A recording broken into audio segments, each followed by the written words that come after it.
عليكم. وعليكم السلام ورحمة الله وبركاته. ايه يا ماما؟ ايه يا بابا، تعالى كل. تعالى كل يا حبيبي. انت مش لسه متغديه معايا؟ تعالى كل يا حبيبي. يا نهار اسود. هو انت بتاكلي الاكل بتاع الحاجه؟ الحاجة مين؟ مش ده اللي انا قايل لك الاكل ده بتاع ماما؟ ماما مين؟ هو انت ما اكلتهاش؟ ما اكلتش مين؟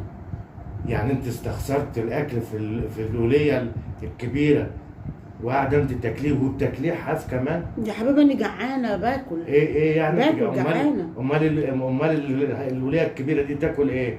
تاكل اي حاجة، تلاقي عيش وجبنة. تاكل اي حاجه؟ تلاقي يعني انت في عيش وجبنة جوه. يعني معنى كده ان الاكل اللي احنا بنحوشه انت بتاكليه؟ اصل ده هو، عشان انت مش واخد بالك، انت مش واخد بالك. مش واخد بالي من ايه؟ استنى بس، مش واخد بالي من ايه؟ هفهمك بس. لا انا عايز افهم، انا عايز اسال سؤال. انا بس عايزه اقول لك يعني هي لو امي انت هتقبلي الكلام ده؟ يا حبيبي بس انت مش عايز تفهمني. افهم ايه؟ انت بس افهمني. يا حبيبي الاكل ده اهو هيبقى غلط عليها عشان على هي مين؟ تعبانه. يعني هي لو امي، يعني الوليه تفضل جعانه ما انا كده؟ عامله لها عيش وجبنه عشان هي تعبانه. لو امك انت هتقبليها؟ هي تعبانه. لا لو امك انت هتقبلي ده؟ انا جعانه. انت جعانه؟ انا جعانه. بص يعني لا انا بسأل، لو امك انت هتقبلي؟ لا يا امك اديها العلاج وهديها اعمل لها سندوتش جبنه عشان ايه ما تتعبش. اصل الاكل ده يسخنها وهي تعبه خالص. يعني معنى كده ان الوليه الكبيره ديت قال هي اكل انت بتاكليه؟ انت بقى انا اصلها امي مش امك انت. طب يا حبيبي، طب يا حبيبي انا قلت حاجه؟ انت قلت حاجه؟ انت بتاكلي الاكل استخسار عشان ما تحطه. لا يعني انا بتاكليه استخسار انت يعني اذا كنت انت بتاكليه حاف وانت لسه واكله معايا من ساعه. هيتعب امك. هيتعب امك. ولو امك انت مش هيتعب. اصل امي ما عندهاش حاجه انها تتعب. لو امك انت مش هيتعب. ما امي ما عندهاش حاجه عشان تتعب. لا يعني لو مرات اخوكي بتعمل مع عمك كده انت هتقبليها؟ على ايه يابا؟ هتقبلي ان هي تعمل معاك كده؟ لو امي تعبانه انا ما تاكلهاش. لو امي تعبانه اقول لها ما تاكلهاش. انا امك تعبانه. طب اسمعي بقى، اخر كلام عندي ليك انت بقى. انت كده مش نافعه معايا، لان انت واضح كده ان انت الاكل، حتى الاكل بتاع الولاد بتاكليه واستخسار. هو انت مستخسر؟ لان ديت لو امك مش هتعملي معاها كده. ما ينفعش انت لحد كده وانت معايا دورك خلص وخلاص ايامك معايا خلصت ووقفت. يا حبيبي انا عندي هي اهم منك انت 100 مره. انا كنت خايفه على لا انت مش خايفه على امك، لان هي دي لو امك انت مش هتخاف عليها، هتحط لها تاكل. امك ما انما هي عشان امك خلاص يا اما انت كده ايامك معايا طب اسالها يا حاجه.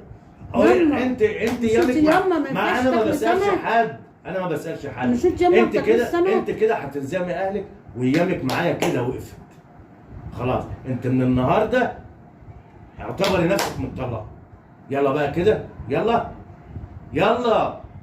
على بيت اهلك، على ما يبان لها حل، لان دي عندي اهم منك انت. لو ديت امك كنت هتطلعي اللقمه اللي ببقك وتديها لها، انما الولاد تقعد لحد دلوقتي من غير اكل، وانا معتمد ان انت هتحطي لها الاكل. اكلك بتاكليه وبتاكليه استخسار. لا انا كنت هاكل خلاص اديها العلاج خلاص واكلها. انت مش هتعيش معايا، خلاص خلص دورك. انت خلص دورك خلاص. امي دي هتنيها معايا كده لحد اخر يوم في عمري. ربنا يخليها لنا. لا بس يعني هي لا انت مش حلو. تعبانة. لا انت مش حلو. لا انت كده مش حلو. ماما هيسألها. لا انت كده تعبانه. انا كنت انا شفت بعيني اهو. مش انت تعبانه ما بتاكليش الاكل ده؟ اذا كنت انا شفت بعيني اهو. يلا انت كده ما عادش. يلا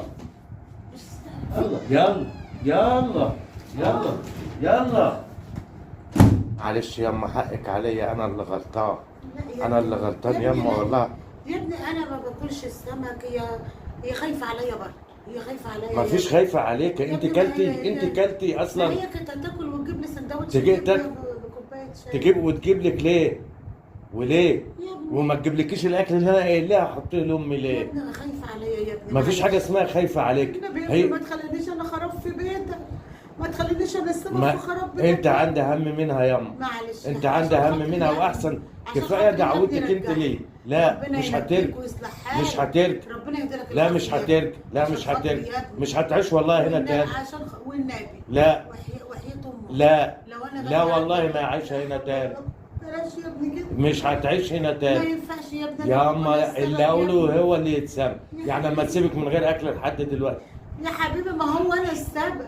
اما لا. جبتهاش انا همشي. لا لا هات ما انتش بدل انا همشي من هنا. انا لا. هروح عند اخواتك. لا هروح عند اختك. ما انتش هتطلعي. اختك لسه ياما مكلماني ياما وقالت لي ياما انا عايزاك ياما تقعدي معايا وما ياما. هقعد مع اختك. هي تتعوض انت ما تتعوضيش. يا حبيبي على خلاص راسي والله. مش هينفع. مش والله والله ما هي داخلها ما تاني. ينفعش أخرب بيتك يا ابني. مش هتخشها تاني. لا حول ولا قوة. هي مش هتخشها تاني. لا حول ولا قوة الا بالله. وانا بس بابني كده. مش هينفع. مش هينفع. لا لا. مش هينفع انها تقعدك من غير اكل. لو امها هتعمل كده